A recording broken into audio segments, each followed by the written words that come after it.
2004ஆம் ஆண்டு சுனாமியில் தமிழகம் மிக கடுமையாக பாதிக்கப்பட்டது. 2004இல் சுனாமியில் தமிழகத்தில் மட்டும் 6065 பேர் இறந்தார்கள். 88 கிராமங்கள் நிலைகுலைந்து அழிந்து போனது. இந்த சூழ்நிலையில் அம்மா அவர்கள் எடுத்த நடவடிக்கையால் 10 கிராமங்களுக்கு ஒரு அமைச்சர், ஒரு IAS அதிகாரி, ஒரு PRO என்ற ஒரு குழுவை அமைத்து உலக வரலாற்றிலேயே இது போன்ற மீட்பு நடவடிக்கை இருந்திருக்காது என்ற அளவில் 3 நாளில் பாதிக்கப்பட்ட கிராமங்களுக்கு மின்சாரம் வழங்கப்பட்டது. குடிநீர் வசதி செய்து தரப்பட்டது. இந்த மின்னல் வேக நடவடிக்கையால் அப்போதிருந்த இந்திய ஜனாதிபதி அப்துல் கலாம் மற்றும் அமெரிக்காவின் முன்னாள் அதிபர் கிளின்டன் ஆகியோரின் பாராட்டுகளை அம்மாவின் அரசு பெற்றது.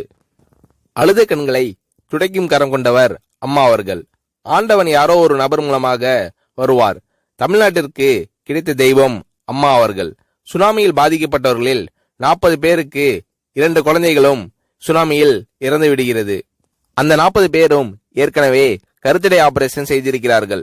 பெற்றோர்கள் மட்டும் உயிர் பிழைத்திருக்கிறார்கள்.